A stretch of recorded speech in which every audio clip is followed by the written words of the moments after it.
सर्व भावे देवासे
कुठलं तरी चालतं माझ्या पाकिटातनं भरून घ्या पण वाजवा जोरात वाजवा टाळ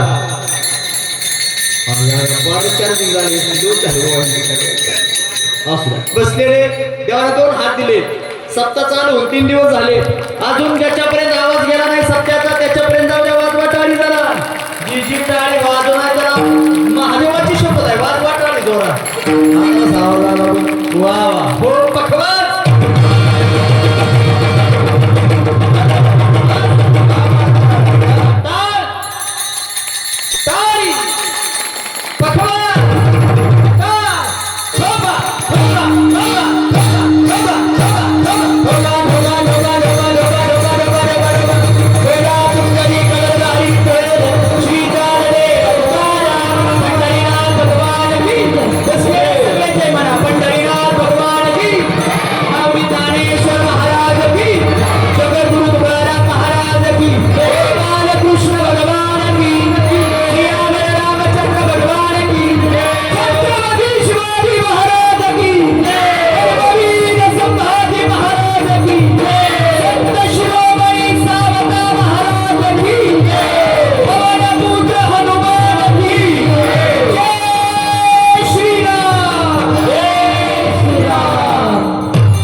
मनवणे शरण जावे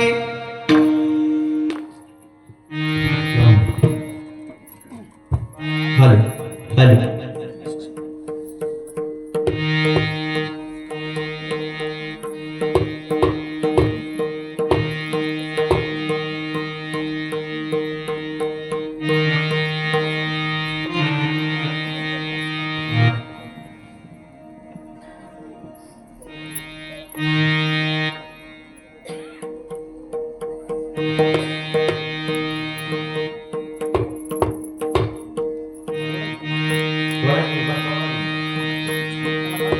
माहिती नसते बोलणार बाकी काय असेल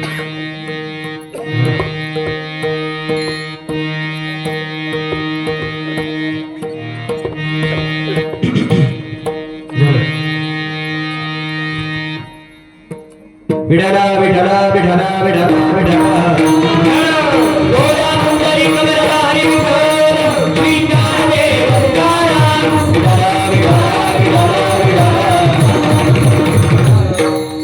मनवणे शरण जावे सर्व भावे देवासी तो हाव तरील पार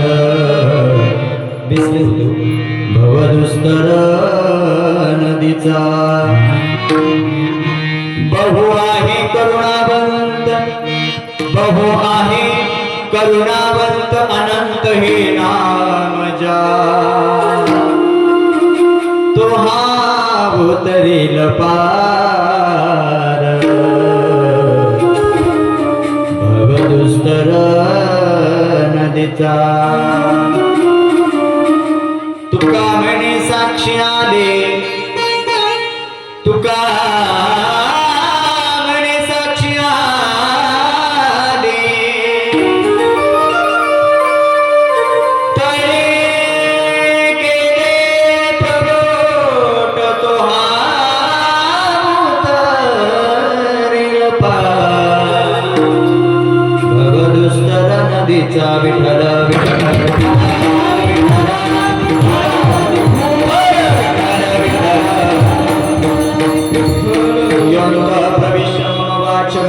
प्रसुद्धा संजीवयत्यखिल शक्तिधर स्वधामा अन्यांच हस्तचरण श्रवणत्वगादि प्राणा नमो भगवते पुरुषाय तुभ्यं नमो विठ्ठला राजया पांडुरंगा नमो रुक्मिणी माहुले ज्ञानगंगा नमो पुंडलिका नमो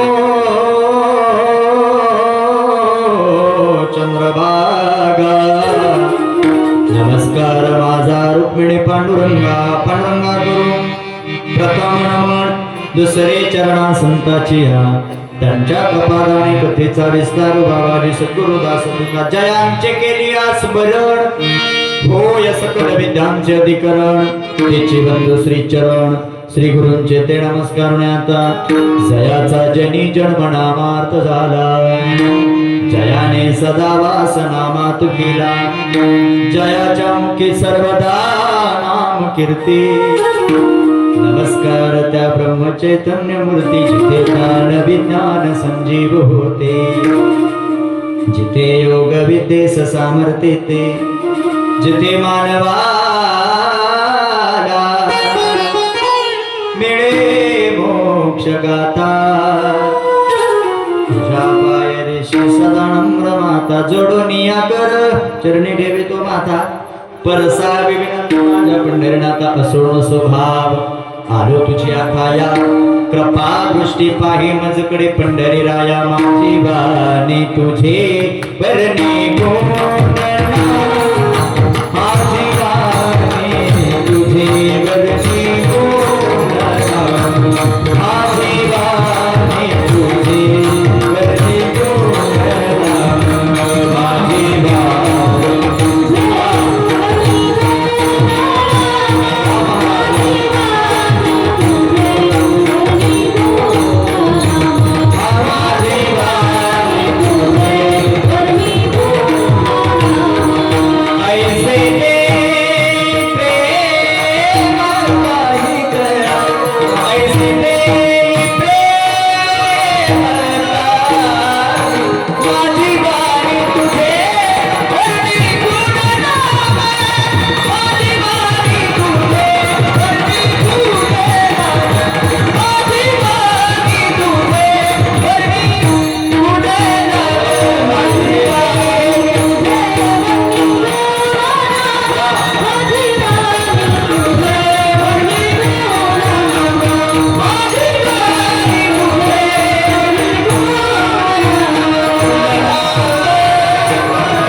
माझी वाणी तुझे वर्णी गुणनाम ऐसे दे प्रेम काही कळा श्री गुरु चरण सरोज रज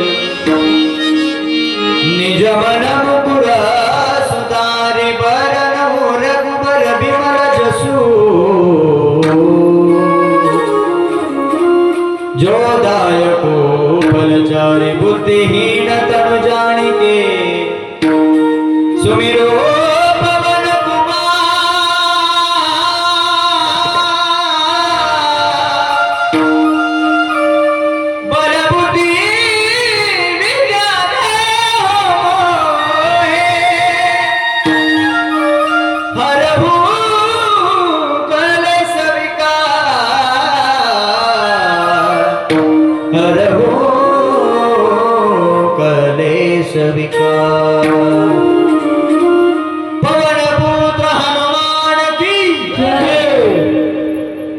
बसलेले निदान जयतरी मोठ्यानं म्हणा अख्खं कीर्तन मी एकटा करतो तुम्ही काळजी करू नका तुम्ही काय मला फुकट बोलवलं होय ना नाना फुकट बोलवलं माझा पुरेपूर तुम्ही वापर करून घेणार कीर्तनाच्या माध्यमातून माझ्या समाधानाकरता जय तर मोठ्यानं म्हणता का एका आवाजात सगळे बघू बरं कसा आवाज येतो तुमचा एका आवाजात. हा, पवनपुत्र हनुमान की, सत्य शिरोमणी सावता महाराज की, अवधूत चिंतन श्री गुरुदेव, नमः पार्वती पते शिव हर हर हर हर.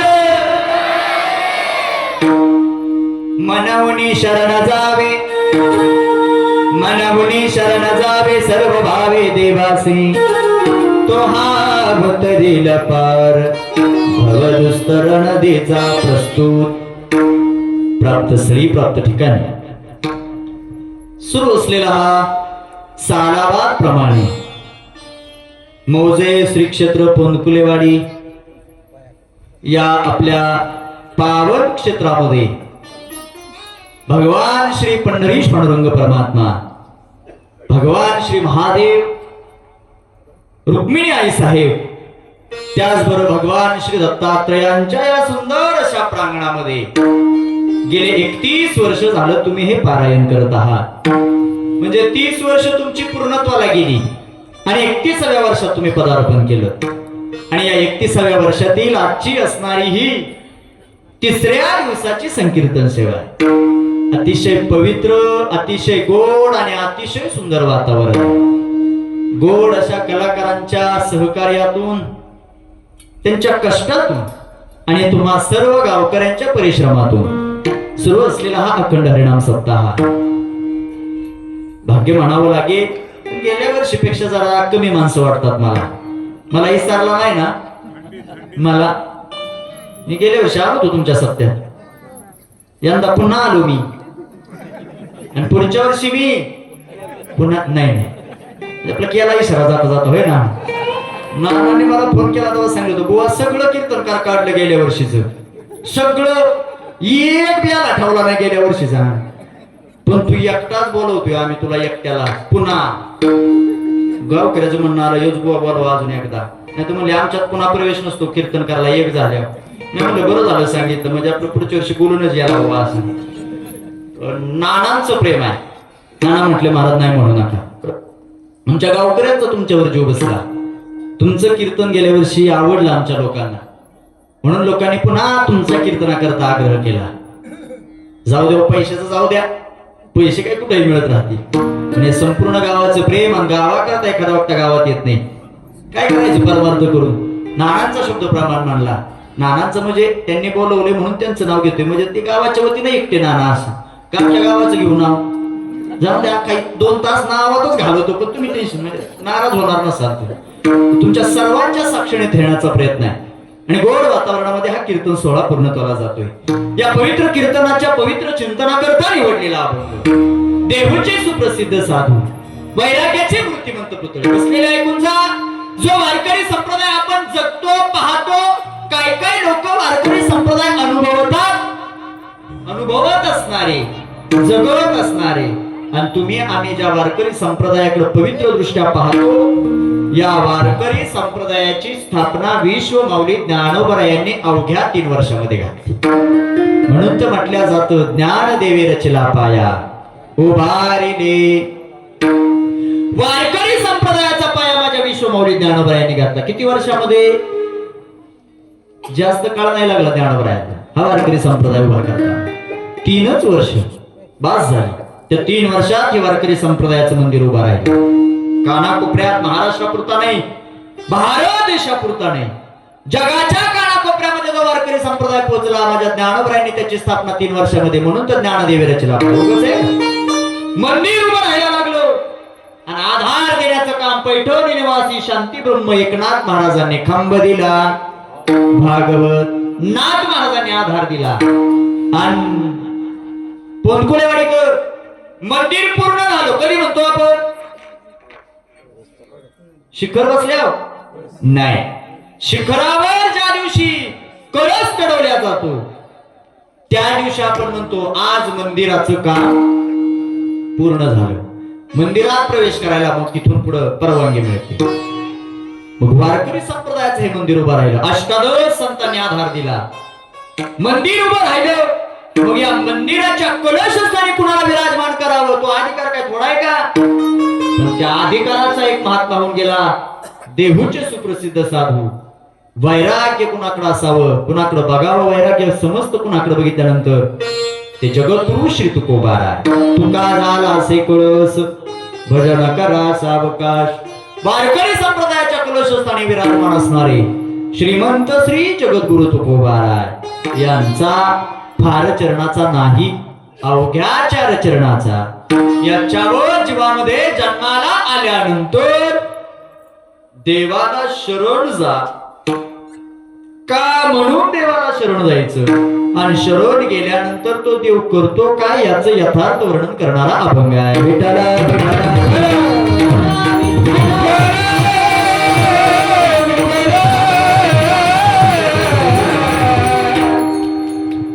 अभंगातलं पहिलं कडवं फार सुंदर आहे. पहिलं चरण, मनवणे शरण जावे सर्व भावे देवासी. अभंग लिहिला, साधक मंडळीने तो अभंग वाचला आणि तुकोबरायांना उलट प्रश्न केला. मी तो म्हणतो, कीर्तन ऐकणारे तुम्ही सगळे आहात ना, तुम्हाला एखादा शब्द खटकला, एखादा शब्द तुमच्या वाचनात नसला, एखादा शब्द तुम्हाला चुकीचा वाटला तर तुम्ही बुवाला विचारत जा. तुमचं काम आहे, विचारलं पाहिजे. तुकोबरायांनी अभंग लिहिला, पण साधक मंडळी तितकेच हुशार. तुकोबरायांनी तो अभंग का लिहिला असावा याच्या करता साधक मंडळीने तुकोबरायांना प्रश्न केला. मालक, तुम्ही सांगता देवाला शरण जा, पण प्रश्न केला का म्हणून आम्ही देवाला शरण जायचं. तुकोबरायांनी मग उत्तर दिलं. 3 गोष्टी देवाने आपल्याला अधिकच्या दिल्या. 3 गोष्टी आपल्याला देवाने दिल्या, देवाचे आपल्यावरती उपकार आहेत. मनवून शरण जा, म्हणून तुम्ही शरण जा. का? जे इतर योनीला दिलं नाही, फक्त मनुष्य जन्माला दिलं, देवाचे आपल्यावरती असणारे उपकार आहे. ते 3 कारण तुम्हाला पुढे चिंतनामध्ये सांगून जाणार आहे. समजलं साधकांना शरण जायचं, पण साधक मंडळी म्हणतात मग जातो आम्ही शरण, तर तुमचा देव करतो काय नेमका? तुकोबराय सांगतात, तो हा उतरील पार भवदुस्तर. बसलेले अक्का अभंग तुम्ही वाचा किंवा लक्षात घ्या.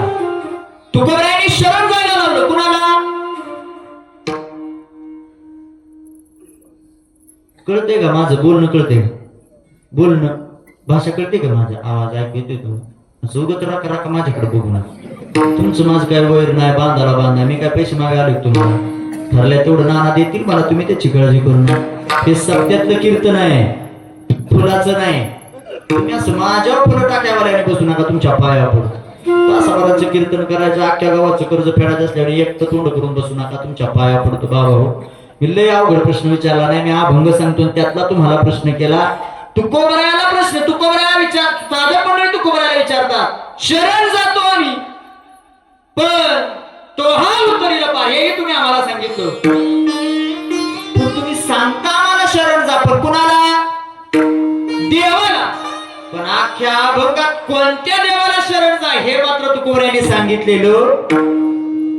देवाचं नाव नाही घेतलं मारुतीदारा. काही काय अभंग असे आहेत, आपण अभंग म्हणतो सगळे रोज पाठांतरात, रूप पाहता लोचनी सुख झाले ओ साजणी, आणि त्याच्या पुढचं चरण काय आहे? तो हा विठ्ठल बरवा, तो हा माधव बरवा. आजच्या अभंगात महाराज सांगतात, तो हा उतरील पा. एवढंच सांगितलं, नाव सांगितलं ना. पुढे मात्र त्याचं वर्णन थोडस केलं. बहु आहे करुणावंत. नाव न सांगता देवाचं वर्णन केलं. नाव न सांगता आपण एखाद्याचं जर गुणगान गायचं म्हटलं तर तो व्यक्ती आपल्या पुढे पाहिजे. म्हणजे मारुतीदादा सारखा पक्वाजा असला, समोर दिसला आणि एखाद्याला सांगितलं बसलेलं व्यक्ती त्याचं वर्णन करा मारुतीदादाच, तर तुम्ही बसल्या बसल्या सांगू शकता, वा देखणं स्वरूप आहे, असं चिकना दिसतो वर, नुसता दिसायला नाही. हातही तसा सुंदर आहे, कानाही तशी तेवढी ताकदीची आहे. हे सगळं समोर बसल्यानंतर, समोर पाहिल्यानंतर आपण त्याचं वर्णन करू. पण तुकोबराया देव समोर नाही तरी त्या देवाचं वर्णन करतात. कसा आहे देव? बहु आहे करुणावंत. आणि बसलेले सांगू, या जगात 3च माणसं करुणावंत आहेत, कृपावंत आहेत, दयावंत आहेत. कोण 3 माणसं? एक तो भगवंत कृपावंत आहे, 2 संत कृपावंत आहे. का? चांगलं काय वाईट काय याचं मार्गदर्शन संतांनी आपल्याला शिकवलं. एवढंच नाही, आपल्या करता स्वतःच अस्तित्व संपवलं संतांनी. संसाराच्या नावे गालणी शून्य वरता पुण्य धर्म केला संसाराच्या नावे. एवढंच नाही, अजून एक प्रमाण पाठ आहे सगळ्याच्या. जाळून संसार बैसरो अंगणी. जगाच्या कल्याणाकरता स्वतःच्या संसारावर तुळशीपत्र ठेवणारे अष्टादश संत, त्या संतांचे आपल्यावरती उपकार आहेत, ते कृपा करतात साधक आपल्या तुमच्या माझ्यावरती. आणि तिसरे उपकार आपल्यावरती आहेत, तिसरे करुणावंत आहेत, ते म्हणजे तुमचे माझे जन्मदाते मायबाप करुणावंत आहेत. या तिघांपेक्षा सोडून दुसऱ्याकडनं कृपेची, करुणेची, दयेची अपेक्षा करा, महाराज सांगतात ते तुमचं निष्फळ ठरेल. करुणावंत असणारा देव आहे, बहु आहे करुणावंत. इथं मात्र थोडस वर्णन आलं, अनंत हे नाम ज्या. तर तुकोबराया सांगतात शरण जा, कोण्या बी देवाला जा. लय देवान, लय नावानं नटलेला देव आहे, लय रूपानं नटलेला देव आहे. अनंत रूपे अनंत वेश देखील व्यात्यास, बापर कुमा देवी वर कुण बांधली कैसी. बापर कुमा देवी वर कुण बांधली कैसी. हे कुठलं प्रमाण आहे? हा, काकडा असतो का इकडं? थंडीने म्हणा आमचा वाकडा झाला, काकडा का व्हायचं म्हणा, आम्ही वाकडं झालो म्हणा थंडी. पण जरी काकडा असला तरी ऐकणारे लेणे काय काय त्रास होतो काकड्याचा.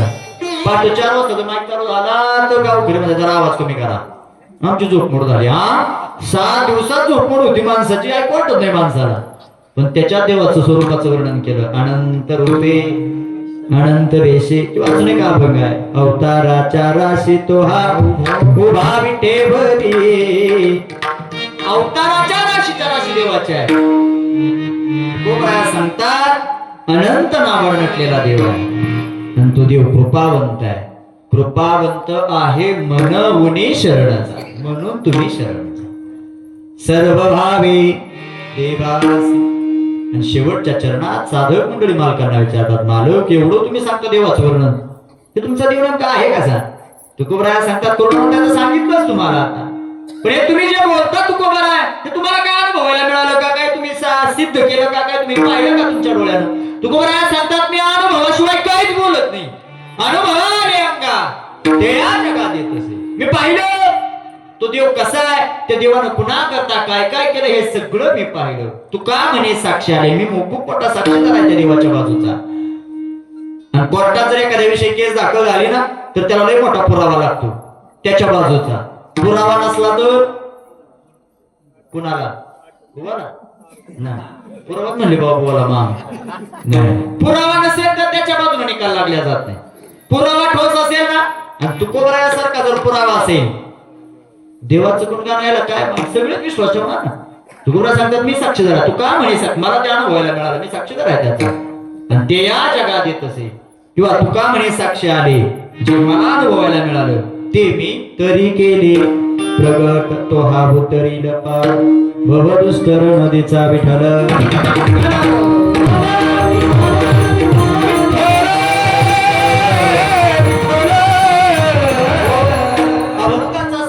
अगदी थोडक्या वेळामध्ये तुमच्या पुढे मांडण्याचा प्रयत्न केलेला आहे. उरलेल्या काही वेळामध्ये आपल्याला अभंगाचं निरूपण करायचं आणि बरोबर 10 वाजून 5 ते 10 मिनिटांनी या ठिकाणी कीर्तनावर समारोप करायचा.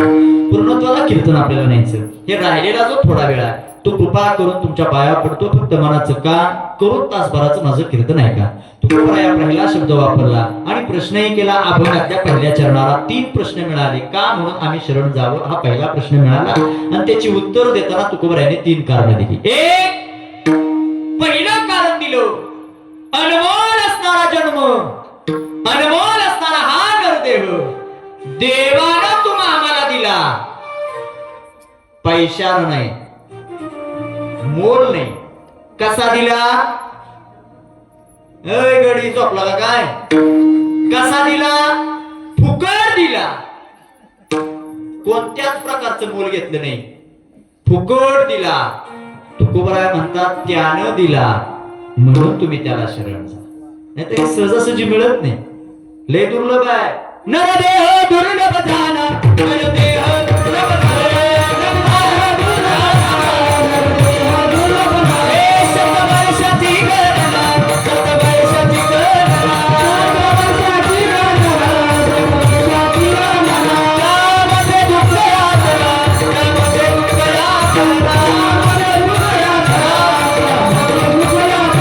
तुम्ही आठवण दुसरं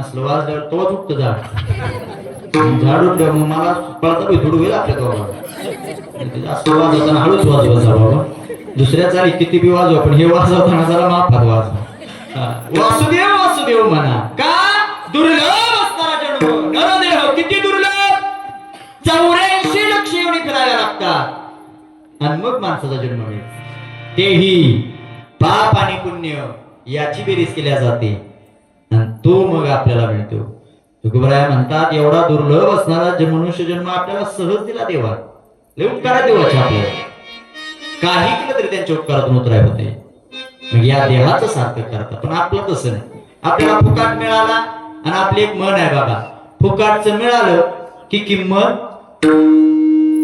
कळतच नाही पडत राहत नाही म्हणण्यापेक्षा कळतच नाही वारीच्या सोहळ्यात चालणारी माणसं असतील बरीच पालखी सोहळ्यामध्ये कुठल्या सोहळ्यात चालतात तुकोबरायच्या हा काय तुकोबरायच्या काय माऊलींच्या आता मी माऊलींच्या सोहळ्यात चालतो जवळजवळ 14-15 वर्षाची वारी आहे माझी माऊलींच्या सोहळ्यामध्ये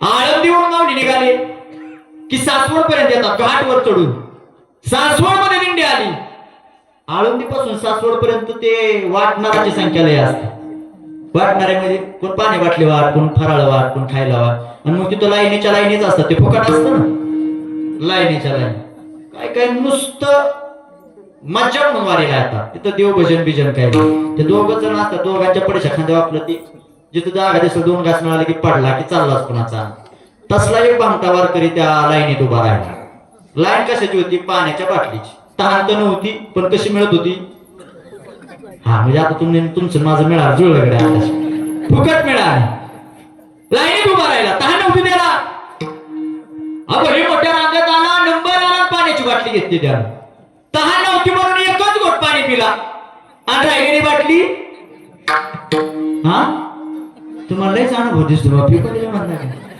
फेकून दिली त्यानं तोच वारकरी दर मजल करत असा आमच्या फलटणकडनं ना त्या पुत्याकडनं खाली निघाला माळशेर सागर तिकडं वाटणाराची संख्या नाही तिकडं लुटणाराची संख्या जास्त होती तिथं वाटायला कोणी मोकळं नसतं मामा आणि मग ह्याच वारकऱ्याला पुन्हा ताण लागली कुठल्या लाईनीतल्या दुकानात गेला दुकानदाराला पाण्याची बाटली देता किती रुपयाला त्यानं सांगितलं 20 रुपयाला अख्ख्या वारीच्या सोहळ्यात 10 रुपयाला पाण्याची बाटली तुम्ही 20 रुपये घेता आमच्या लाज बीज वाटते का नाही कुणाला तुझी लाज शरम आणि आबरूच झाली होते ना 2 मिनिट वारकऱ्याचं लुटू नका पचायचं नाही एवढं बोललो ती घेतली 10 रुपयाला 20ची भांडून 10ला घेतली बाटली त्यानं 2 घोट पाणी पिला राहिलेली बाटली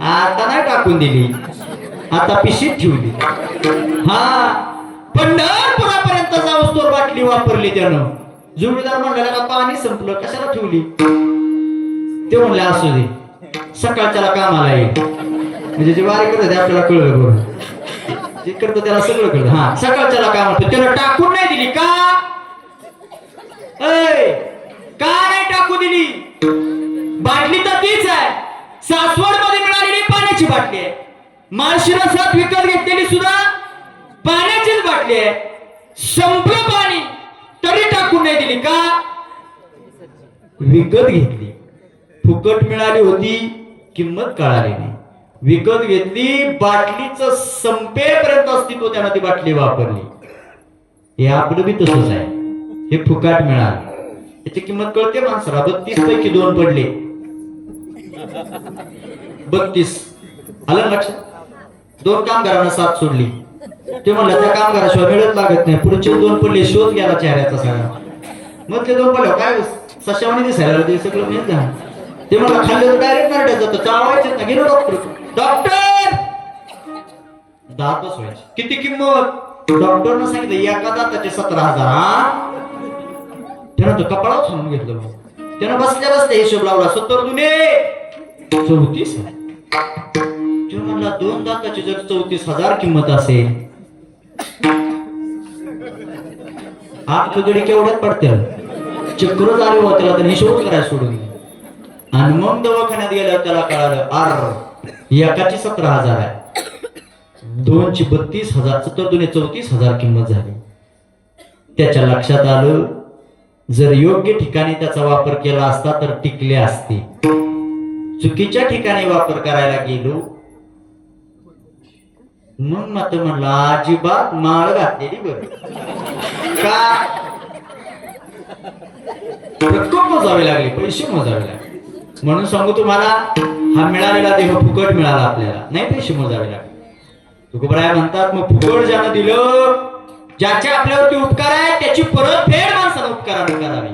सांगू तुम्हाला, उपकारानं उपकाराची फेड करतो तो कृतज्ञ मानला जातो, आणि उपकाराची फेड उपकारानं करतो तो कृतज्ञ मानला जातो. त्याला शास्त्रात किंमत नाही. पहिलं कारण सांगितलं, मिळाला, फुकट दिला. ज्ञानोबरायांच्या भाषेत सांगू, ज्ञानोबराय ज्ञानेश्वरीत वर्णन करतात. पावला हा देह काक कागणे, काक टाळी न्याय न घडवते उपाय घडवा. आंधळ्याच्या हातात कावळा सापडावा तसा नरदेह आपल्याला मिळाला. जागाय का? आंधळ्याने किती प्रयत्न केला कावळा गावं, कावळ्यासारखी चतुर जातच दुसरी कुठली नाही. एकच डोळा बुबुळ एकच असतो, पण दोन्हीकडे फिरवतो, पण गावत नाही कोणा. एवढा चतुर कावळा. अकबर बिरबल राज्यामध्ये वाद निर्माण झाला. बिरबल सांगतो अकबराला, राजे साहेब कावळा धरणं लय मुश्किल आहे. अकबर म्हणतो माझ्यासाठी काहीच अशक्य नाही, मी धरून दाखवतो. त्याला काय करायचं होतं, तो काय थोडं जाणारा धरायला. पण गावात काय माणसं, जो कोणी कावळा धरून आणेल त्याला आंतरराज्य बक्षीस दिलं. अख्खं गावच रोज पडलं, माणूसच राहिला ना गाव. अख्खं गावकरी गेलं कुठं? कीर्तनाकडं. इकडं नाही कोणी येत, हो इकडं ओढून आणावं लागतं. जर येत असली तर बसायला जागा पुरली नसते. मग तिथंच तुम्ही नाना फक्त सांगायला पाहिजे होतं माईक मध्ये, सगळ्याला 1-1 किलो साखर द्यायची. कीर्तन झाल्यावर 7 वाजता येऊन बसली असती माणसं रांगतच. तुम्हाला बंदोबस्त मागवावा लागला असता. काय बघता महाराज एवढी वाईट नाही. इकडं नाही येत माणूस. गेलो गावात अर्ध राज्य मिळणार, गावच पडलं. माणूस गावात, त्या गावात एक आंदोलन राहायचं. त्याचा एक रोजचा दिनक्रम. गावच्या बाहेर नदी गेली होती, त्या नदीत उतरायचं, बुडी मारायचा, वर यायचा, देवाच्या नावानं पुंडलिकावर म्हणायचा, दोन्ही हाताने टाळी वाजवायच्या. कुणाच्या नावानं? दुसऱ्या दिवशी उतरलं नदीत, बुडी मारली, वर आला, पुंडलिकावर म्हणा, जशी टाळी वाजवायला गेला योगानं कावळा निघाला होता. बरोबर त्याच्या टाळी गावला कावळा. आता काय करायला पाहिजे होतं त्यानं? राजाकडे जा, अकबराकडे जाऊन सांगावं, राजेसाहेब हा कावळा अर्ध राज्य निम्म्या रस्त्यात गेलं मामा. आणि कुठनं त्याला दुर्बुद्धी सुचली. म्हणून दुर्बुद्धी माणसाला लय वाईट असते बरं. मी तो म्हणतो, चांगल्या चाललेल्या आयुष्याचं वाटोळ करायला कारण काय असेल तर ते माणसाच्या अंतःकरणात ते दुर्बुद्धी आहे. नाहीतर रावणाला काय कमी होतं? बसलेले जागा आहे तुम्ही. रावणाला काय कमी होतं? आई काय कमी होतं रावणाला? 7 कोटी घर सोन्याची होती, 1 लाख मुलं, 1.25 लाख नातू आणि 80,000 बायकाचा माल. एक शब्द द्या, किती? पोराचं नातवाचं मरू द्या, काय देणार? 80,000 बायकाचा माल होतो. गड्यांना इथंच ऐका, इथंच सोडून द्या. ते डोकं लावणार. तू म्हणाल त्याला रावण 80,000 केल्या, तिथं ज्याचं झालं नाही त्यालाच मिळणार, दुसरी तर कुठेही शे घ्या. 80,000 बायकाचा मालक होता. पण सांगू तुम्हाला, ज्यावेळेस सीतेला पळवून आणण्याची दुर्बुद्धी रावणाला सुचली, सीतेला पळवून आणण्याची दुर्बुद्धी रावणाच्या अंतःकरणात जागी झाली. आणलं पळवून. प्रभू रामचंद्र लंकेवर स्वार होऊन आले. स्वार होऊन आलेले रामप्रभू रावणाच्या समोर उभा आहेत. रामाच्या भात्यातला बाण थेट घुसला रावणाच्या काळजा. धारातीर्थ पडला रावण, आणि धारातीर्थ पडलेला रावण 80,000 बायकापैकी मंदोदरी रावणाची सगळ्यात सुंदर बायको होती मंदोदरी. नाव तिचं तसंच आहे. संधी विग्रह करा तुम्ही मराठी भाषेमध्ये. मंद अधिक उदरी. मंद म्हणजे लहान, उदर म्हणजे पोट. सौंदर्याचं एक लक्षण सांगितलं गणेश महाराज मंदोदरी हा शब्द. एवढी सुंदर होती मंदोदरी जवळ आले रावणाच्या. धाराक्षे झालेला रावण त्याचं डोकं आपल्या मांडीवर घेतलं मंदोदरीनं. आणि मंदोदरी सांगते, हो मालक, काय कमी होतं आपल्याकडे? सगळं होतं मालक आपलं. आखे देवबंदी शाळेत टाकणारे, देवावर विजय मिळवणारे तुम्ही या जगातले पहिले होऊन गेला. वायुदेव रोज नगर झाडायला होता आपलं. गणपती बाप्पा गाडवर राखा, जेजुरीचा खंडोबा दाढी करायला यायचा तुमचा. एवढी तुमची ताकद होती मालक. काय अवस्था झाली तुमची? मंदोदरी सांगते, चांगलं चाललेलं आयुष्य होतं, पण सीतेला पळवून आणण्याची दुर्बुद्धी तुमच्या मनाला लागली आणि तुमचा शेवट झाला. नाही तर रावणले संपणारातला नव्हता. पण माझा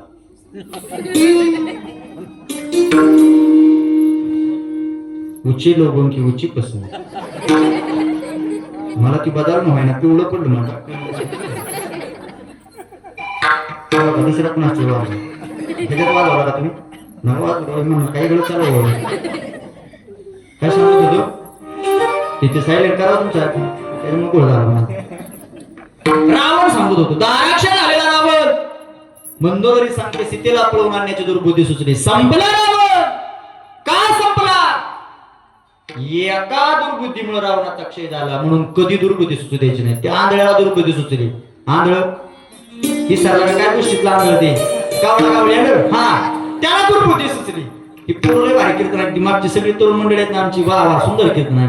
नाही तर काय काय गावात गेलं नुसती पण कार मेलू वरडून वरडून पोरच गप होणार. ती मंडपाच्या मागले तर काय करावं, फाशी घ्यायची वेळ आली माझ्यावर तरी गप होणार. गावात कोणी एवढं ती म्हणणार उठा घ्यावं नाही म्हणजे गावच्या त्यात पोरं डायरेक्ट. हा अरे गाव इतकी भारी आहे ते तुमच्याकडे बघून कीर्तनाचं. बाकीच्या पार सगळ्या वायरी जोडून काय काम तुम्ही फक्त माझा आहे. काय सांगत होतो हा आणलं त्या गोष्टीतलं. निघाला माघारी. मधनं दुर्बुद्धी सुचली. त्याला डोळं टाकलं, विचार केलं. ते म्हणलेला का एक गावाला नेलं किती राज्य आहे?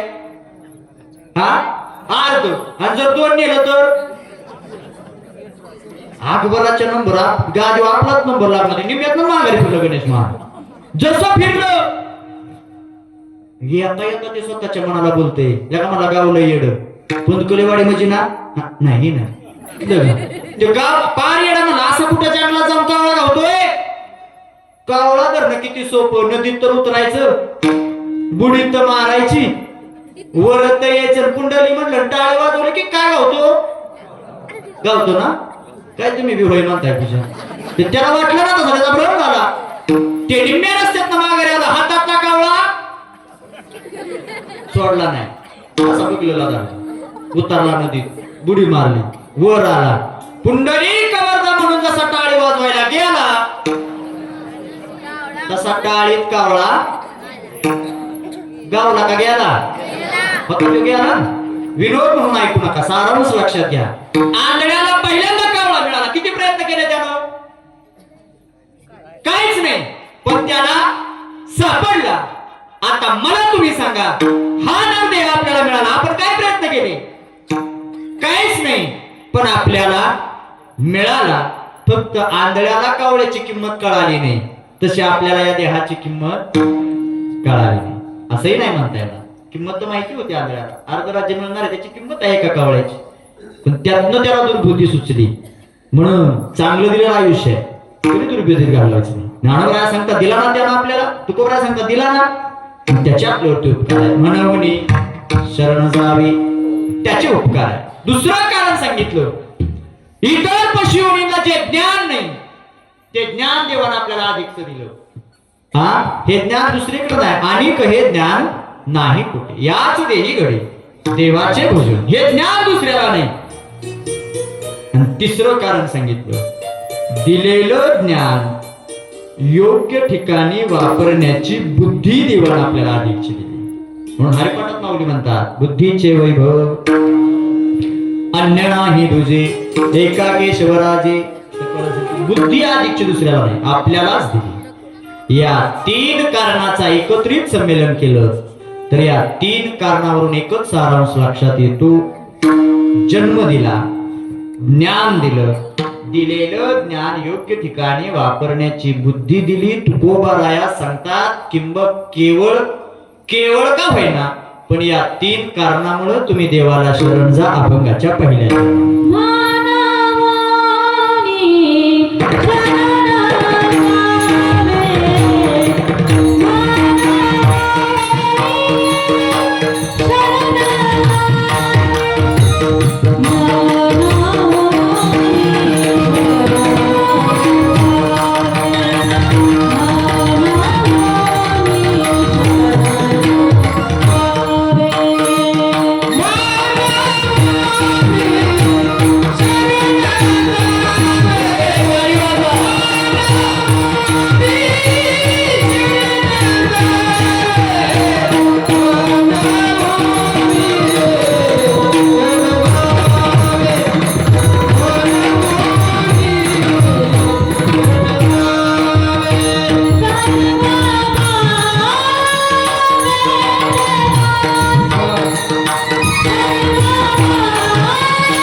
म्हणून शरण जावे सर्व भावे देवासी. आता पुढचा जरा प्रश्न सुंदर आहे. तो नेमका करतो काय? तो या संसार रूपी सागरातून वाहणारी दुःख रूपी नावाची नदी आहे. त्या नदीच्या ऐल तीरावरून पैल तीरावर नेण्याचा सुखाचा प्रवास करून तो घडवून आणतो म्हणून तो हा उत्तरी लपा. तुम्ही म्हणाल मग या संसाराची व्याख्या नुसतं दुःखच आहे का? बरं मला सांगा कुणी सांगितलं संसार सुखाचा आहे? या जगाचा विचार केला तर कबीरदासजी महाराजांचा फार सुंदर देहा. जो देखे सो दुखिया बाबा, जो देखे सो दुखिया बाबा, जो देखे सो. त्याचं पुढचं वर्णन फार सुंदर आहे. राजा दुखिया प्रजा दुखिया, दुखिया जन बैरागी, जो देखे सो दुखिया बाबा. किंवा आपल्या भाषेत जगी सर्व सुखी. महाराज स्वामी सांगतात जगी सर्व सुखी असा कोण आहे, विचारी मना तोची शोधून पान. एवढे दोन कारण तुम्हाला दिली मग या संसार फक्त दुःखाचाच आहे का? बसलेले ऐकून जा. संसारात सुखही मिळतं आणि संसारामध्ये दुःखही मिळतं, पण आपल्या कर्मावर ते सुख ठरतं आणि आपल्या कर्मावरच आपल्याला दुःख भोगावं लागतं. 3 गोष्टीमुळे दुःख वाट्याला येतं आणि 3 गोष्टीमुळे बसलेले सुख वाट्याला येतं. तुम्ही म्हणाल अशा 3 गोष्टी कोणत्या?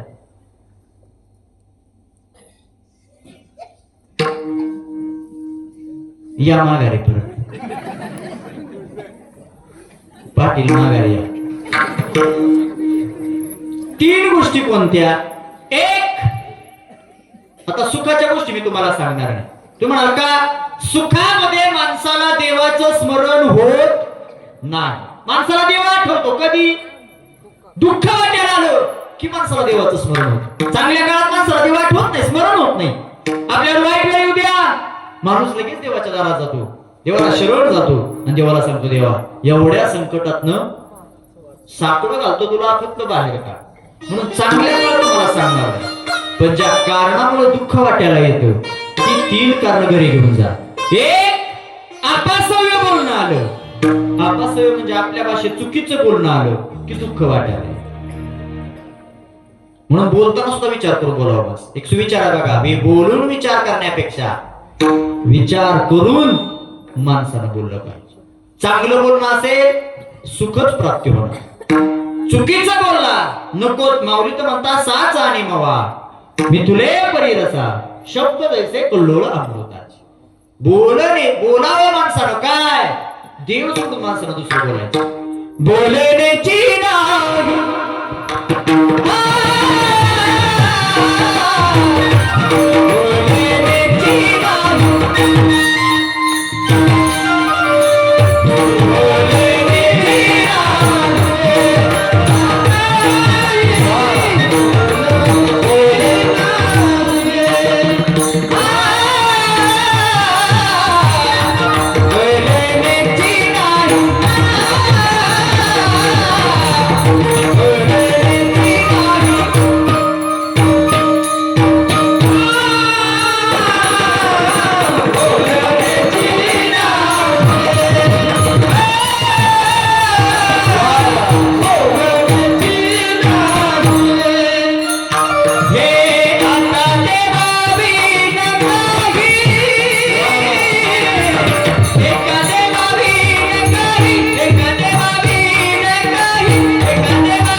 ह्यांच्यामुळे साक्षात सुचवते बरं का मला.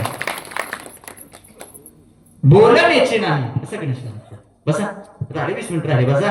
अहो बसा तुमच्याच पाहुण्याचं गाव बसा काय हसत येतो आपण. अहो बसा गणेश महाराज या उठा.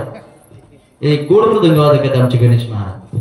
ते मारुती महाराज सुरुवातीपासूनच बसा म्हणत होते पण महाराजांच्या मनाचा मोठेपण आहे. वा बोलण्याची नाही बोलावं माणसाला. बोलावा विठ्ठल पहावा विठ्ठल करावा विठ्ठल. महिला मंडळ लय वेळ काढून देवाचं भजन करायचं नाही. काम करता करता देवाचं भजन करायचं. कामामध्ये काम काही म्हणा तुम्ही म्हणा मग भजन केल्याचा फायदा काय. फायदा सांगू सांगू का फायदा गणेश महाराज थोड्या उशिरानं सांगतो. असं भजन केलेल्याचा फायदा काय आहे ऐका. सुखाचं दुःखाचं रूपांतर सुखामध्ये करण्याची ताकद फक्त देवाच्या भजनामध्ये. जाईल बाबा श्रम सुख होईल दुःखाचे. जाईल बाबा श्रम सुख होईल दुःखाचे. जाईल बाबा श्रम सुख होईल दुःखाचे. हे कामामध्ये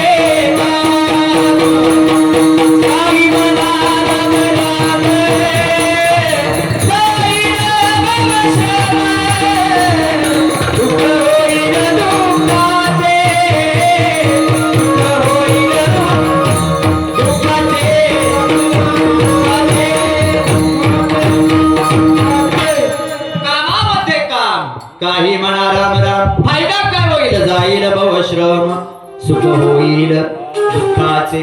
म्हणून बोलणं माणसाचं चांगलं असं थोडंच बोलावं माणसानं पण माणसाचं पुढच्या माणसाचं मनच जिंकता आलं पाहिजे असं माणसाला बोलणं. नाहीतर बोलण्याच्या चुकीमुळं काय काय घोटाळा झाला आपल्या सगळ्याला माहित आहे. महाभारत घडलं. महाभारत कारण काय हा एकच बिचारी बोलली लय नाही बोलली. एकच शब्द बोलली. कोण द्रौपदाबाया. हा कीच द्रौपदी बोलली एक शब्द. नाहीतर सांगू तुम्हाला महाभारत घडण्याआधी कौरव पांडवाच्यात एकी होती. मान कौरवाला विचारू ना तुम्ही किती भाऊ. कौरव किती होते तसे 100. पण कौरवाला विचारू ना तुम्ही किती भाऊ. कौरव छाती टोकून सांगायचे आम्ही 100 नाही आम्ही 105 जण भाऊ. वा पांडवाला विचारल्या जायचं तुम्ही किती भाऊ.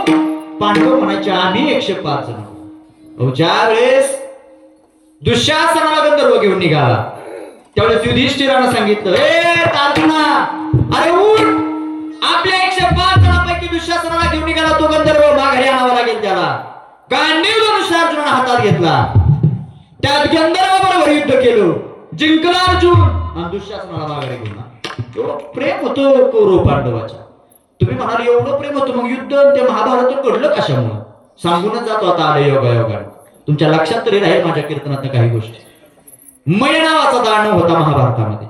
मय नावाचा दानव असा नगरी बनवायचा, अशी नगरी बनवली त्या मय दानवानं. दीपक महाराज वैशिष्ट्यपूर्ण नगरी होती मय नावाच्या दानवाची. जमीन दिसली तर तिथं पाणी असायचं, आणि जिथं पाणी आहे म्हणजे आपल्याला पाणी दिसो तिथं जमीन असायची. अशी वैशिष्ट्यपूर्ण विचित्र नगरी बनवली त्या. ही बातमी पोचली पान कौरवांकडे. कौरवाच्यातला दुर्योधन निघाला काय बघायला. बोला बरं का तुमच्या पायात का संपू कीर्तन. मी एवढं जीव तोडून कळते ना तुम्हाला, बोर होत नाही ना कीर्तन मग तसं सांगा मला बोर झालं तर. दुर्योधन निघाला नगरी बघायला. कशी नेमकी नगरी बनवली. राजवाड्याच्या कमानीतनं प्रवेशात केला आणि चालायला लागला. चालता चालता त्याला पुढं पाणी दिसलं. आता तिथं पाणी नव्हतं, काय होतं, हा जमीन होती. पण त्याला काय वाटलं इथं काय आहे, पाणी आहे. त्यानं आपला त्याचा नियम वापरला. त्यानं ते धोतर पंजा काय असेल ते वरती केलं, त्या पाण्यातनं चालायला निघणार. तेवढ्यात त्या राज्यातल्या त्या मय नावाच्या नगरीतल्या दासीनं त्याला अडवलं. ओ राजे साहेब थांबा, धोतर पंजावर करायची गरज नाही. या मय नावाच्या नगरीचं वैशिष्ट्यच हे आहे, पाणी दिसतं तिथं जमीन आहे. तुम्ही बिंदास चाला, इथं पाणी नाही इथं जमीन आहे, चाला, थोडा धोतर पंजा खाली. आता तो दुर्योधन होता. दुर्योधनासारखा राजकारणी महाभारतात सगळ्यात राजकारणी कोण असेल मामा तो दुर्योधन. आणि एक सांगू वाक्य मनातलं पायतातलं वाक्य नीट ऐका मनापासून. राजकारणी माणसं सहजासहजी कुणावर विश्वास ठेवत कुणावरच नाही. किती जवळ जातो रोज त्यांच्या सोबत फिरा. एक पोरगा म्हटला बापाला, बाप राजकारणात फेमस. गेला पोरगा बापाजवळ, बाबा हो बालपणापासून बघतो तुम्ही राजकारण राजकारण राजकारण किती राजकारण करता, मला थोडं शिकवा ना. बाप म्हणणार पडू नको, हे लय वाईट आहे राजकारण. शहाण्या माणसानं राजकारणात पडू नये. कोण सांगतो त्या पोराचा बाप. पोरगा म्हणतो बाबा तुम्ही गेले कुणी तर मागे चालवलं पाहिजे नाही. बाप तसा बेटा कुणी तर म्हटलं पाहिजे ना, थोडं तरी मला द्या. बाप म्हणतो लयची इच्छा झाली तुझी. बाप म्हणतो फक्त एक नियम आहे, एक नाही दोन नियम आहेत राजकारणाचे.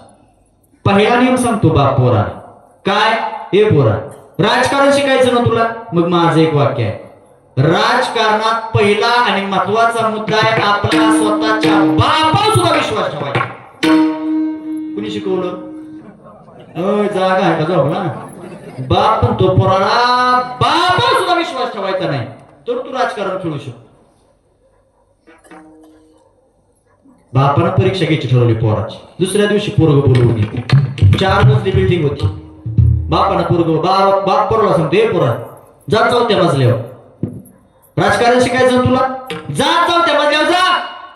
आता बापाचा शब्द ऐकला पोरानं गेलं चौथ्या मजल्यावर. बाप राहिला खाली उभा आणि बाप त्या पोराकडे बघून सांगतो. आपल्या पोरा म्हणतो बा अहो राजकारणाचा चौथ्या मजल्यावर चढण्याचा काय संबंध आहे, तुम्ही मला त्याचा संदर्भ लावून तर द्या. बाप म्हणतो तेवढ्यासाठी तुला वर चढवला. एक काम कर, हा निवडी कुठनं चौथ्या मजल्यावर हा निवडी. पोरगा म्हणतो बाबा पडल ना मी, मरल ना मी, मोडल ना मी. बाप म्हणतो मी आहे की मी जे तुला उडीत हा. बापाने पोरा ठेवला बापावर विश्वास. काय बघता माझ्याकडे वरून थांबली उडी चौथ्या मजल्यावर. जशी पोरानं उडी हाणली तसं बापानं हातच बांधून घेतला, घडीच घातल्या हात. बनकुलेवाडीकर 8 जागेवर पोरग मोडलं गणेश. 8 जागा गेलो दवाखान्यात पुण्यासारख्या ठिकाणी. 5 महिन्याने पोरगा बाप पोराला आणाय गेला. चल सोडायचं तुला हात काय जागा काय नाही मोडायचं, सगळं हात पाय सगळं मोडून पडलं. ते बेडवर पडलेलं पोरग बापाला म्हणतो, हो बाबा अहो तुम्हाला मी राजकारण शिकवा म्हणलो, तुम्ही मला वर नवडी हाणायला. बाप म्हणतो तुला पहिला नियम मी सांगितला होता आदल्या दिवशी, काय बापावर सुद्धा विश्वास ठेवायचा. तू 3 वेळी चूक केली. बाप त्या पोराला हसत हसत म्हणतो दुसरा नियम सांगू का. पोरगा म्हणला राजकारण परवडलं पण राजकारण नको, लय वाईट काम. कुंभमेळ्याला जातो पण राजकारण मला तुमच्याकडे शिकायचं नाही. एवढा दुर्योधन राजकारणी. कोण विश्वास ठेवला, सासूवर विश्वास ठेवला नाही. निघाला चालत धोतरवर केलो. पहिला पाऊल झाला, दुसरा पाऊल काय त्याला साक्षात्कार झाला. पाण्यातनं चालत होता पण पाण्याचा स्पर्श सुद्धा दुर्योधनाला झाला. नगरीच तशी बनवली होती. पुढे निघाला, पुढे त्याला जमीन दिसली. आत्ता मात्र थोडं उलट झालं. जमीन दिसली त्यानं ते पंजाब उतर दिलं सोडून लागला चालायला. मी का सांगतो हा प्रसंग तुम्हाला? चुकीचं बोलणं आलं की दुःख वाटायला येतं. तू एका बोलण्यावर काय घडतं याच्याकरता तुम्हाला सांगतो मी. अभंगातनं बाहेर ऐका. निघाला पुढे चाल दासीना हो राजे थांबा. आता धोतरून पंजावर करा. नाही केला तर पाण्यात भिचाल, बुडून जाचाल, पड चाल. ऐकलं ना? विश्वास ठेवत नव्हता ना दुर्योधन पुन्हा. त्यानं ते धोतर पंजा सोडला, खाली लागलं चाला. चालता चालता दोन दिवशी पडलं पाणी. आज जसं पडलं तसं सावरत सावरत दुर्योधन उठला, पाण्याच्या बाहेर आला. आणि दुसऱ्या मध्ये द्रौपदी होती, केस वाळवत होती उन्हामध्ये. आणि त्या द्रौपदीनं पडलेला बघितला. कोण? हा, दुर्योधन. आणि ती एकच शब्द बोलली, काय? वा आंधळ्याची पोरं. एवढं दुर्योधनाला. तिथनं खरी महाभारताला सुरुवात झाली. एक बोलणं जो महाभारत घडवत असत. म्हणून बिचाऱ्यानं पाया पडतो बोलताना जरा मापात, म्हणजे आलं देणार ना. लय वाईट बोलणं असतं. द्रौपदीचं वाईट होतं असं मला म्हणायचं. त्यानं शब्द अख्खा कौरव पांडवामध्ये घेतलं. मग बोलायचं असेल देव सोडून बोलायचं. दुसरं कारण सांगितलं, मी आणि माझं या दोनच गोष्टीचा विचार केला की माणसाच्या वाटेला. मी म्हणजे अहंकार, मी कुठतरी वेगळा आहे. माझं म्हणजे स्वार्थ. 100 पोराचा बाप धृतराष्ट्र स्वार्थाच्या पोटी आयुष्य संपवावं लागलं. अंत्यविधीला मांसाचा तुकडा मिळाला नाही, स्वार्थ साधला. आणि तिसरं कारण सांगितलं, माणसाचं दैव फिरलं की माणसाच्या वाट्याला दुःख येईल. दैव फिरलं आर्यावताचा सम्राट राजा हरिश्चंद्र. आदल्या रात्री आर्यावताचा सम्राट होता. एका रात्रीत दैव फिरलं, होत्याचं नव्हतं झालं. आणि दुसऱ्या दिवशी त्या तिघांना तारा आणि रोहिदास नावाचा पोरगा राजा हरिश्चंद्र बाजारात विकायला उभं राहावं लागलं. का? दैव फिरलं. म्हणून रागाचा रंक आणि रंकाचा राव कधी होईल सांगू शकत नाही. दैव फिरलं, दुःख वाटायला लागलंय. तुकोबराया सांगतात, मग हेच दुःख संसारात आहे. या संसाराच्या या दुःखातून पहिलं तीरावरून पहिलं तीरावरून तो हा उत्तरेला पार भवदुस्तर नदीचा. एकदा संप्रदायाच्या नियमाप्रमाणे सगळ्यांनी मोठ्या प्रेमानं भजन करूया. सगळे हात वरती घ्या. जरा आळस घालवाले, आळस आला तुम्हाला. तुमच्याकडे आल्या मी बघितलं तेव्हा तुम्ही फुलासारखे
पार भवदुस्तर नदीचा असो. बघता बघता 10 पर्यंत वेळ आहे. थोडं पुढे गेलं तर चालतंय कीर्तन थोडस. मागणं पहिल्यांदाच आवाज आला भाऊ. नाही तर काय काय गावात गेलं पुढची निवडी म्हणते ती चालू द्या चालू द्या. मागची म्हणजे म्हणते तिला ह्याला गाव होतं का नव्हतं का आम्हीच गावलो याला आज पहिल्यांदा काय नाही. थोडं मी बी जेवण केलं नाही मला माहित नव्हतं ना. खरं तर मला वाटतं 9 ते 11चीच वेळ आहे. म्हणजे तुम्ही निवांत येत होतो. ह्या बुवाचा फोन आला 7:30 वाजता. तेव्हा मी जंक्शनच्या मागच होतो. ती लासुराच्या फाट्या वळालोच होतो नुसत्या लासून. ती म्हणली 8 ते 10 कीर्तन आहे. पळता भाई थोडी झाली ना माझी. तिथनं पाऊण तास अर्ध्या 20-25 मिनिटात तुम्ही इथपर्यंत पोहोच. नाही तर म्हणलं आपलं बी कालच्या वाणी होते का काय कुणास म्हणजे असं आहे. पण अतिशय वेळेमध्ये येऊन निर्धारित वेळेत कीर्तन समारोप करायचा आपल्याला. तिसऱ्या चरणाकडे आपण प्रवृत्त होऊया. बहु आहे करुणावंत अनंत हे नामजा. तो किती कृपावंत आहे. त्यानं प्रत्येकावर कृपा केली. शास्त्रामध्ये एक चरित्र आलं. पुराणामध्ये एक चरित्र आलं. सजन कसाई नावाचं चरित्र आहे.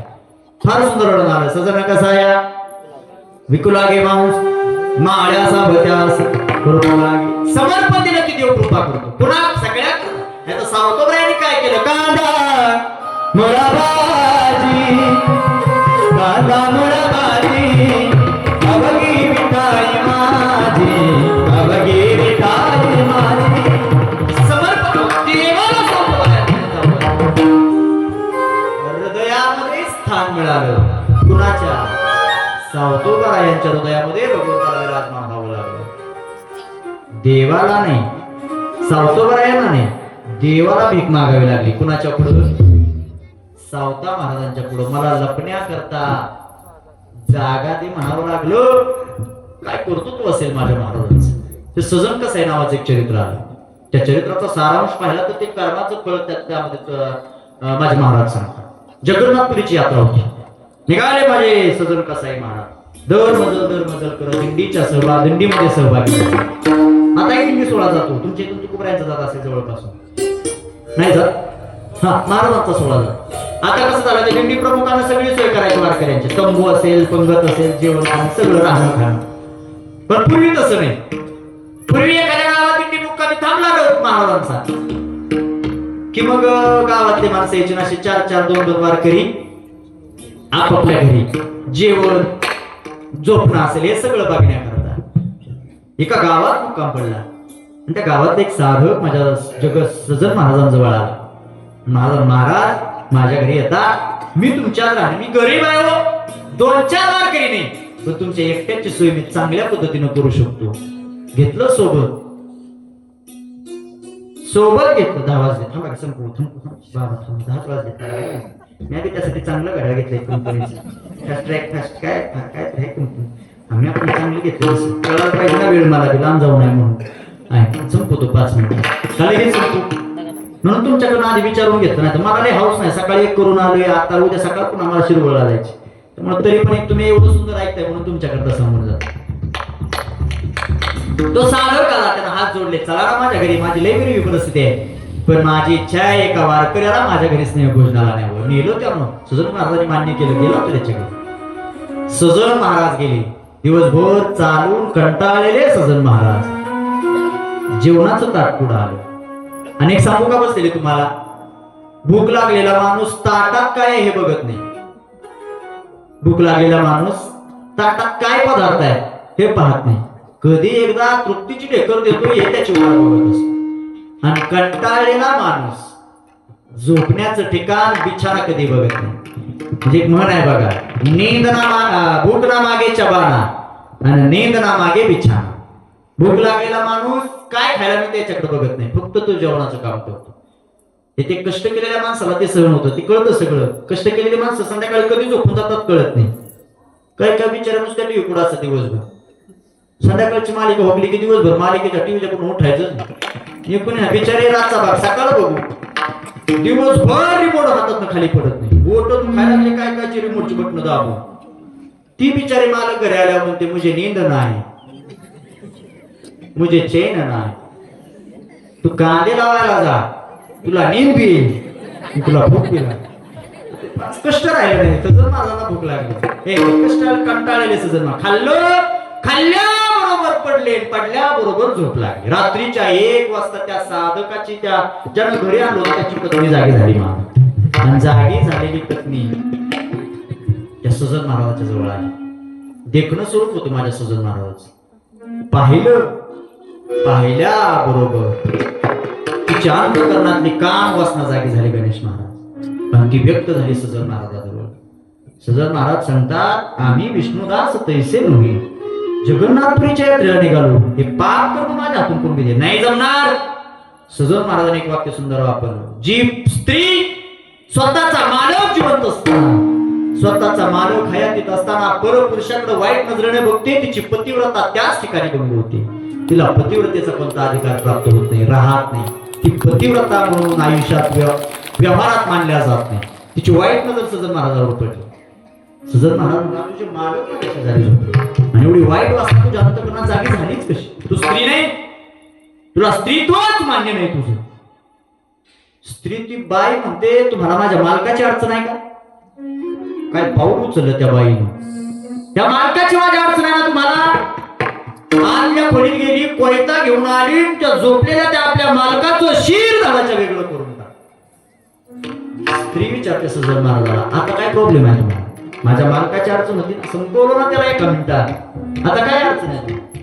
मायबाप सजन महाराजाला तिथं दोन नाही निघा, घरातनं बाहेर पळायला लागले.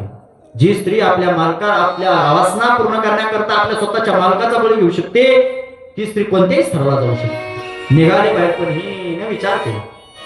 ही म्हटली, मी जर आता बसले तर सगळंच गेलं, म्हणजे मालक बी गेला, हा बी माणूस चालला, म्हणजे आपल्या भाषेत केलंही गेलं, कशातच कामाला काय राहिलं. ती हुशार होती, तिनं आरडाओरडा करायला सुरुवात केली, स्वतःचे कपडे स्वतःच्या हाताने फाडले आणि अख्ख्या गावात गोबाटा केला. या वारकऱ्यानं माझ्या घरी येऊन माझ्या आभोशी खेळण्याचा प्रयत्न केला. इज्जतीचा प्रश्न उभा राहिला. गावच्या पाटलाकडे तक्रार गेली. पाटलानं 2 कर्मचाऱ्याला लावून त्या सजन महाराजाला धरून आणायला लावलं. आणलं सजन महाराज, विचारलं, होता का तुम्ही यांच्या घरी आज झोपण्याकरता जेवण्याकरता? होतो. तुम्ही हे कृत्य वाईट केलं का? सजन महाराज म्हणतात, मी जरी नाही म्हटलो तरी यांना कुणाला ते कबूल होणार नाही, कारण मालक मिळाला ना तीच.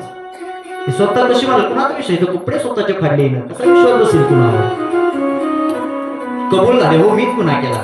सजन महाराज पाटील म्हणतो, तुम्हाला त्याची शिक्षा भोगावी लागेल. ज्या हाताने तुम्ही चाबरू लुटण्याचा प्रयत्न केला, मायबाप हो, ते दोनही हात सजन महाराजाचे कलम केले, कट करून टाकले, कापून टाकले दोन्ही. खूप वाईट वाटलं सजन, डोळ्यात अश्रू आले माझ्या सजन महाराजाच्या. महाराज म्हणतात, निघालो होतो पुण्य करण्याकरता, देवाच्या दर्शनाकरता, पायी दिंडी सोहळा करण्यात चालत निघालो मी, पण ज्याच्याकरता निघालो ते सिद्ध करणार. एकदा माझ्या देवाचं दर्शन झालं की तिथंच माझं आयुष्य संपणार का? आज माझ्या केलेल्या भक्तीला भाट लागला, केलेल्या देवाच्या भक्तीला आज मी अपवित्र ठरलो समाजाच्या पुढे. सहन झालं नाही माझ्या सजनना. वारकरी कुणी मिळून घेईना.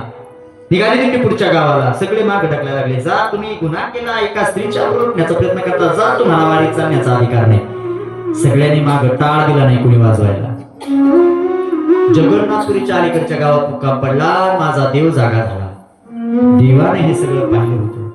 देवानं आपल्या 2 कर्मचारी, आपल्या 2 गाणांना बोलवलं, सांगितलं, जा तुम्ही त्या वारीमध्ये एक सजन नावाचा एक वारकरी आहे, रथ घेऊन जा आणि त्या रथात बसून त्याला माझ्यापर्यंत घेऊन ये. वा, सजन महाराजाला त्या रथात बसवलं. दिंडी वाजवत गाजवत देवापर्यंत पोहोचली. मायबाप हो, रथात आलेले सजन महाराज माझ्या जगन्नाथपुरीत त्या देवानं माझ्या सजन महाराजाला स्वतःच्या मांडीवर बसवलं. काय अधिकार असेल? सजन महाराजाच्या डोळ्यात पाणी आलं. सजन महाराज म्हणतात, हे देवा, एक प्रश्न करू का रे तुला? मला एकाच प्रश्नाचं उत्तर दे.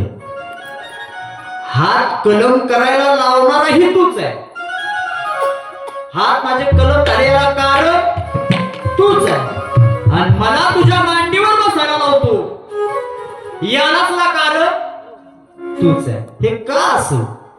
देवानं दिलेलं फार सुंदर उत्तर आहे. सजन, तू विसरला अशी, पण मागल्या जन्मात एक गाय एका कसाबाच्या हातून सुटली होती. ती गाय त्या कसाबाला घावत नव्हती, दिसायची बंद झाली, आणि त्या कसायाची तुझी भेट झाली. त्यानं तुला विचारलं, गाय दिसली का? तू तोंडाने नाही बोलला, दोन्ही हात एका दिशेने केलं. त्या कसायाला वाटलं त्या दिशेने गाय गेली. तू गेला शोधव, त्याला गाय सापडली. त्यानं ती गाय धरून आणली, जागीच त्या शिर त्या गायचं दाडाच्या वेगळं केलं. ज्या हातानं तू वाट दाखवली ते कर्म आज तुला भोगावं लागते. काय वर्णन आलं माझ्या बापू. ज्या हातानं दिशा दाखवली त्या दिशेवर त्या गायचा प्राण गेला, त्याचं प्रायश्चित्त तुला भोगावं लागतं. तुझ्या हातात छाटले गेले. वा देवा, पटलं मला. माझी चूक होती, बरं झालं मला शिक्षा दिली तुम्ही. माझं नाव देव देवा. पण त्या बाईनं तिचा मालक मारला, त्याचा काय दोष होता? माय बापू, देवानं दिलेलं उत्तर फार सुंदर आहे. देव सांगतो, जी गाईला माझ्या गाई तुला दिसते, त्याच्या गायची गाई तू दाखवली त्या कसायाला. ती गाई म्हणजे दुसरं तिसरं कुणी नाही. ती गाई म्हणजे त्या मालकाची, त्या नवऱ्याची ती बायको आहे गाई म्हणजे. आणि जिनं गाय कापली, ज्यानं गाय कापली तो कसाई म्हणजे तिचा मालक आहे. देव सांगतोय सज, बाईनं नवऱ्याला नाही मारलं, गायनच कसाई मार. ते त्याला त्याचं भोगावं लागलं. म्हणून बसलेले पायाला हात लावतो तुमच्या. या जगात आपल्या सोबत फक्त आपलं कर्म जाणार आहे. जगी जीवनाचे सार घ्यावे जाणून सत्वर, जैसे ज्याचे कर्म तैसे फळ देतो रेश्वर. क्षणिक सुखासाठी आपला कोणी होतो कोणी त्याग जीवन आपले दुःख जगी करणार. सोड सोड माया आणि कैसे जाचे कर्म तैसे फळ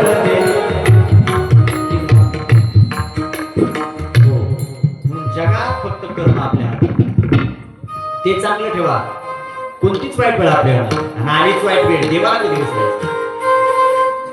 आपल्याकडे जर दुःख वाटला तर आपण पंढरीच्या मार्गाकडे जातो की नाही.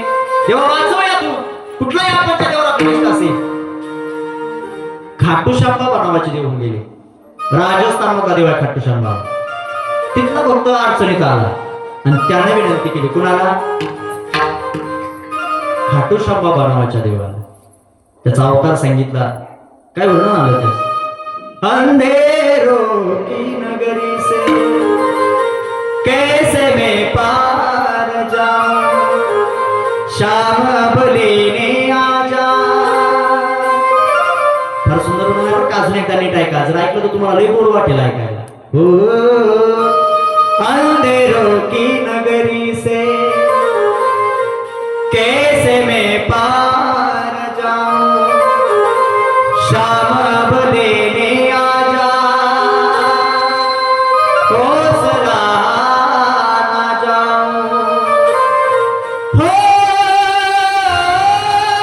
शाम आजा. तीन बाण के धारे तीनों बाण चलाऊं ना, मुश्किल में दास तेरा बजर दिया. हारे के सहारे हारे के सहारे, हारे के सहारे हारा होना. तीन बाण के धारे तीनों बाण चलाओ ना, मुश्किल में दास तेरा बजर दिया. हारे के सहारे हारे के सहारे, हारे के सहारे हारा होना. तीन बाण के धारे तीनों बाण चलाओ ना, मुश्किल में दास तेरा बजर दिया. तूफानों ने घेर लिया मुझे, राह नजर ना आवे. ऐका, तूफानों ने घेर लिया, तूफानों ने घेर लिया मुझे, राह नजर ना आवे. बिना बोले बोल बाह पकड़ के जावे. और रहा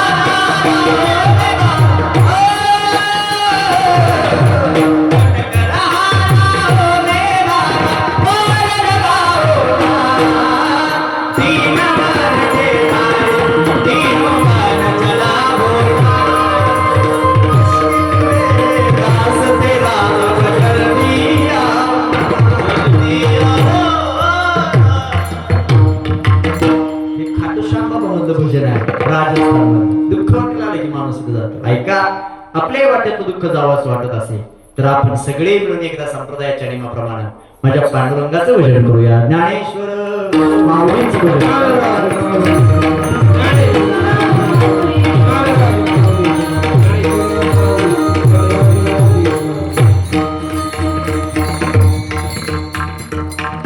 शूटिंग चालू आहे ना पुढची, ह्यांच्याकडूनच घेऊन आपण सोपं झालं ना विषय.